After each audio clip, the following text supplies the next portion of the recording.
Hello everyone, welcome to our channel অঙ্ক চর্চা। আজকে কিন্তু বিএড সেকেন্ড সেমিস্টার যাদের ভাইভা এক্সাম চলছে 6 তারিখ থেকে 12 তারিখ পর্যন্ত যে ভাইভা এক্সামটা চলবে, আমাদের যে রুটিনে দেওয়া হয়েছিল বিএড সেকেন্ড সেমিস্টারের ভাইভা এক্সামে, সেই এক্সামে কোন কোশ্চেনগুলি সব থেকে বেশি জিজ্ঞাসা করছে এক্সটার্নালরা, আমরা সেটা নিয়ে আলোচনা করব। আমি যেইগুলি কলেজে যে ভাইভা এক্সাম হয়ে গেছে সেই কলেজগুলি থেকে জানতে পারলাম যে বিশেষ করে যে কোশ্চেনগুলি সবথেকে বেশি জিজ্ঞাসা করছে এবং আমাদের স্টুডেন্টরা যে কোশ্চেনগুলি পাচ্ছে না, তো যার জন্য কিন্তু আমি এই পর্বটা তোমাদের জন্য নিয়ে এসেছি। এই কোশ্চেনগুলি কিন্তু বারবার জিজ্ঞাসা করছে এক্সটার্নালরা এবং কিন্তু আমাদের স্টুডেন্টরা এই আনসারগুলি দিতে পারছে না, যার জন্য কিন্তু ওদের যে প্র্যাকটিকামে মার্কস কিন্তু কমে যাবে। যার জন্য কিন্তু যাদের এখনও পর্যন্ত যে ভাইভা এক্সাম হয়নি তাদের জন্য কিন্তু নিয়ে চলে আসলাম। তো চলো আমরা কথা না বাড়িয়ে দেখে নিই যে কোন কোশ্চেনগুলি এক্সটার্নালরা সব থেকে বেশি জিজ্ঞাসা করছে। ফার্স্ট যে কোশ্চেনটা দেখো, কোর্স। তো ফার্স্টই জিজ্ঞাসা করছে যে সেকেন্ড সেমিস্টারে কয়টা কোর্স আছে, যেটা সব থেকে বেশি কেউ বলতে পারছে না। আমরা জানি যে সেকেন্ড সেমিস্টারের আমাদের কয়টা কোর্স আছে, কোর্স 1.2.3, কোর্স 1.2.7 এ, কোর্স 1.2.8 এ, কোর্স 1.2.9, কোর্স 1.2. EPC2 এবং কোর্স থ্রিটার নাম কি আছে, লার্নিং অ্যান্ড টিচিং। কোর্স 7টার নাম হলো মেথড সাবজেক্ট, যেটা আমরা সব থেকে বেশি লার্নিং ডিজাইনটা করতে হচ্ছে, যার যেটা মেথড সাবজেক্ট সেই সাবজেক্টের উপর আমরা কি করছি, লার্নিং ডিজাইন করছি। কোর্স 8এর নাম কি আছে, নলেজ অ্যান্ড কারিকুলাম। কোর্স 9এর assessment for learning and course EPC2 সেটার মধ্যে কি আছে, drama and art of education. যখন তোমাকে জিজ্ঞাসা করছে এক্সটার্নাল, বলো তো তোমার কয়টা কোর্স আছে, তোমরা বলতে পারছো না, তো কোর্স জেনে নাও। আমাদের টোটাল কয়টা কোর্স আছে, 5টা কোর্স আছে, যেগুলির প্র্যাকটিকাম আমরা করব। এবং এই কোর্সের যেমন তোমাকে সাপোজ জিজ্ঞাসা করলো, বলো তো কোর্স 1.2.9-এর নামটা কি, তখন তোমার বলতে হবে অ্যাসেসমেন্ট ফর লার্নিং। বললো তোমাকে, বলো তো কোন কোডের মধ্যে তোমাদের ম্যাথড সাবজেক্ট আছে, তখন তোমাদের বলতে হবে 1.2.7 এবং মেথড সাবজেক্টের মধ্যে যেটা যে আমাদের লার্নিং ডিজাইনটা সবথেকে বেশি করতে হচ্ছে। পরবর্তী চলো আমরা দেখি যে মাইক্রো টিচিং কী বা অনুশিক্ষণ কী। এটা কিন্তু ভেরি ভেরি ইম্পর্টেন্ট একটা কোশ্চেন। আমরা জানি মাইক্রো টিচিং আমাদের কোথায় করতে হয়েছে, এই যে এই কোর্সটার মধ্যে করতে হয়েছে, কোর্স 1.2.3।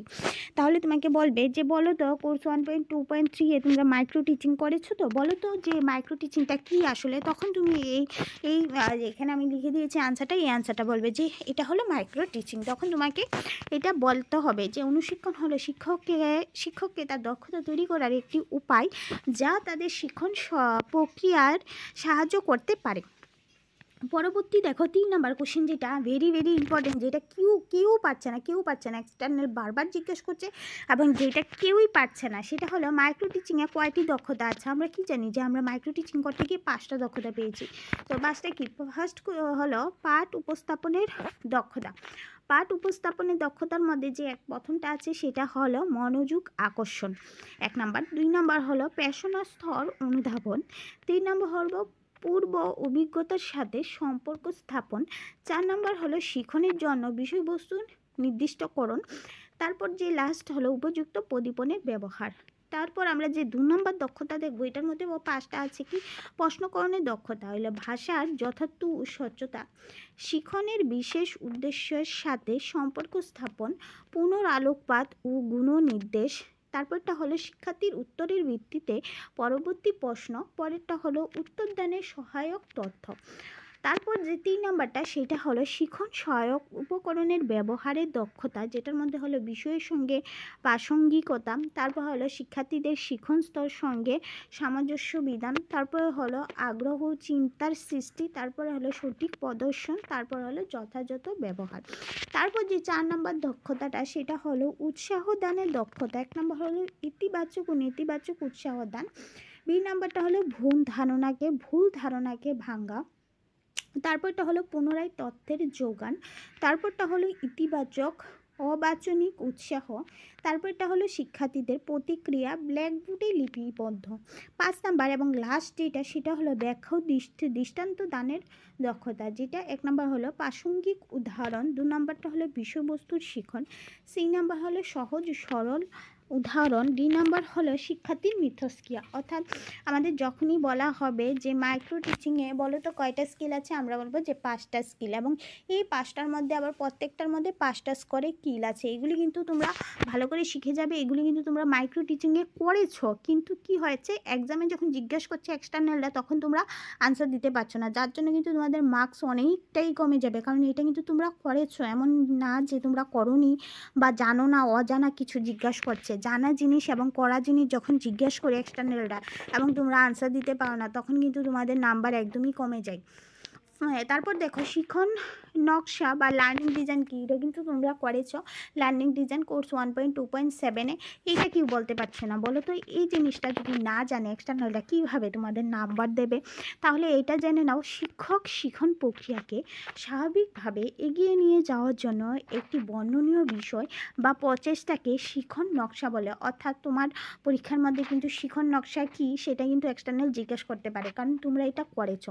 তারপর বলতে পারে, বলো তো তোমার মেথড সাবজেক্ট কোন পদ্ধতিতে ভালোভাবে পড়ানো যাবে? সবসময় বলবে যে মেথড সাবজেক্ট ডেমোস্ট্রেশন পদ্ধতিতে পড়ালে ভালো হবে। কারণ বলো তো কি ডেমোস্ট্রেশন মানে কি? তুমি একটা ডেমো দেখিয়ে ওকে পড়াচ্ছ। সাপোজ তুমি একটা কবিতা পড়াচ্ছ, যে কবিতাটা রবীন্দ্রনাথ ঠাকুর লিখেছে, তাহলে তুমি ফার্স্ট রবীন্দ্রনাথ ঠাকুরের একটা টিএলএম বানিয়ে নিয়ে গেলে এবং ওনাকে প্রদর্শন করিয়ে তুমি গল্পটা বোঝালে, তখন কিন্তু সে ভালো বুঝতে পারবে।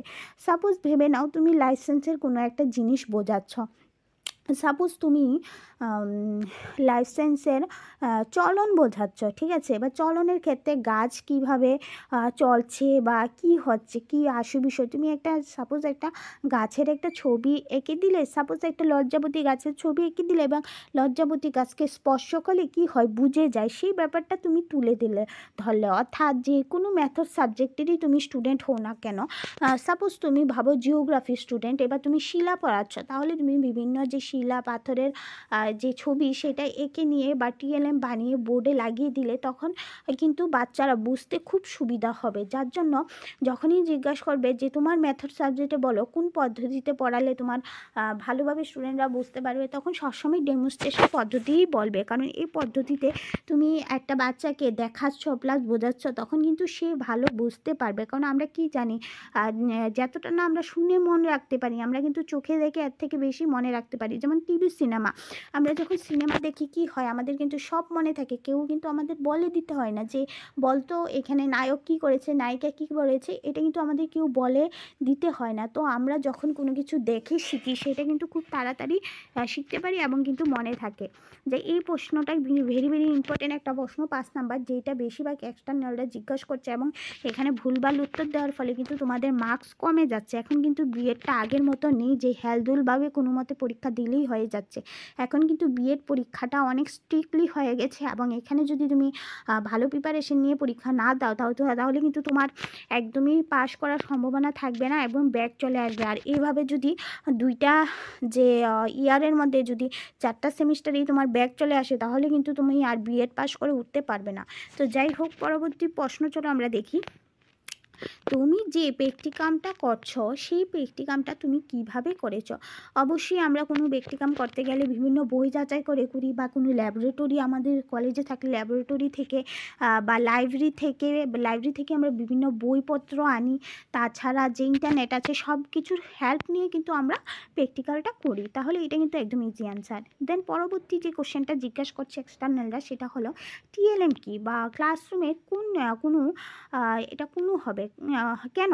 ঠিকই আছে, ক্লাসরুমে কেন টিএলএম ব্যবহার করা দরকার তোমার কি মনে হয়? আমরা জানি টিএলএম কি, একটু আগে আমি বলেছি যে ডেমনস্ট্রেশন পদ্ধতিতে যদি আমরা কিছু পড়াই তাহলে স্টুডেন্টরা কি মনে রাখতে পারে খুব তাড়াতাড়ি এবং বুঝতেও পারে খুব তাড়াতাড়ি। যার জন্য আমরা কি করছি, এই যে টিএলএম ব্যবহার করছি। দেখো আনসারটা পরে দিই। টিএলএম হলো শিক্ষাগত উপকরণের একটি বর্ণালীকে বোঝায় যা শিক্ষকরা পাঠ পরিকল্পনায় নির্দিষ্ট শিক্ষার উদ্দেশ্যগুলিকে সমর্থন করার জন্য শ্রেণীকক্ষে ব্যবহার করেন। তারপর যে একটা ভেরি ইম্পর্ট্যান্ট একটা ক্লাস, সেটা হলো ইম্পর্ট্যান্ট একটা প্রশ্ন, সেটা হলো রেমিডিয়াল টিচিং কেন করা হয়? আমরা জানি যে রেমিডিয়াল টিচিং কি, সেটা হলো সাপোজ কোনো একটা ক্লাসের মধ্যে কোনো একটা বাচ্চা বা কোনো একটা স্টুডেন্ট বা কোনো একটা শিক্ষার্থী সে বুঝতে পারেনি কোনো একটা জিনিস, তো তার জন্য কি হবে, আবার পরবর্তী একটা ক্লাসে ওকে আলাদাভাবে বোঝাতে হবে বা সকলের সাথেই ওই জায়গাটা যে জায়গাটা ও বুঝতে পারেনি সেটা আবার একটু ভালো করে বুঝিয়ে দেওয়া। অর্থাৎ রিমিডিয়াল টিচিং করানো দরকার, কারণ একটা মানুষ বা একটা শিক্ষার্থী যদি না বুঝতে পারে তাকে যাতে আবার ভালোভাবে বুঝিয়ে দেওয়া হয়। কোনো শিক্ষার্থী যাতে এমন না হয় কোনো পড়াশোনার কোনো একটা জায়গায় গ্যাপ থেকে যায়, এরকম যাতে না হয়।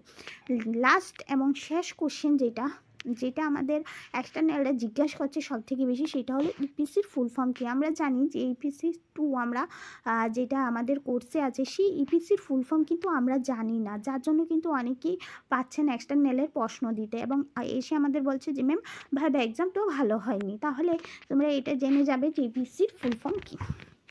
তাহলে এই 9টা কোশ্চেন যদি তুমি ভালো করে পড়ে যাও, তোমাকে এক্সটার্নাল 100-এ 100 নাম্বার দেবেই দেবে। কারণ হ্যাঁ, বেশিরভাগ এক্সটার্নালরাই এই কোশ্চেনগুলি জিজ্ঞাসা করছে। আমি বিভিন্ন কলেজ যাচাই করে দেখেছি, এই কোশ্চেনের বাইরে একটা কোশ্চেনও আসবে না। এই কোশ্চেনগুলি আসছে এবং এই কোশ্চেনগুলি তোমরা পারছো না বলতে, যার জন্য কিন্তু তোমাদের প্র্যাকটিক্যালে কিন্তু যে ব্যাক চলে আসার সম্ভাবনা সব থেকে বেশি হয়ে যাচ্ছে। যার জন্য কিন্তু আমি আজকে এই ভিডিওটা তোমাদের সামনে তুলে ধরলাম, না হলে কিন্তু ভাইবা এক্সামের জন্য আমি কোনো ভিডিও দিতাম না। হলে তোমাদের দেখছি অনেক স্টুডেন্টরাই বলছে এসে যে ম্যাম ভাইবা এক্সাম ভালো হচ্ছে না, যার জন্য কিন্তু যাতে তোমাদের এক্সাম ভালো হয় তার জন্য কিন্তু আমি এটা তোমাদের জন্য আজকে নিয়ে এসেছি। দেন চলো আজকে এই পর্বে যে আরেকটা কোশ্চেন আমরা বলবো, সেটা হলো যে বিএড 4th সেমিস্টারের যে রেজাল্ট আউট, সেটা 2021 to 2023 এর, সেটা কিন্তু এখনই মাত্র একটা নোটিশ পাবলিশ হলো। এটা কিন্তু বাবা সাহেব আম্বেদকর যে ওয়েবসাইট আছে, সেই ওয়েবসাইটে কিন্তু এখনই মাত্র দেওয়া হয়েছে, যেটা আমি দেখলাম, যার জন্য এই পর্বেই আমি ঢুকিয়ে দিয়েছি। দেখো এখানে কি বলা হয়েছে, result of B Ed 4th semester regular 2021 to 2023 and second semester supplementary 2021 to 2023 and 4th semester supplementary 2020 to 2022 এইটার এক্সামের যে রেজাল্ট পাবলিশ হচ্ছে 8/12/2023 কয়টার সময়, 4টার সময়। অর্থাৎ আজকেই কিন্তু 4টার সময় গিয়ে পাবলিশ করা হচ্ছে যে বিএড 4th সেমিস্টারের রেজাল্ট। তো চলো আজকের পর্বে এখানেই রাখছি, পরবর্তী পর্যায়ে অবশ্যই লক্ষ্য রাখবে, আরও নতুন কিছু নিয়ে আসবো। থ্যাংক ইউ, ধন্যবাদ।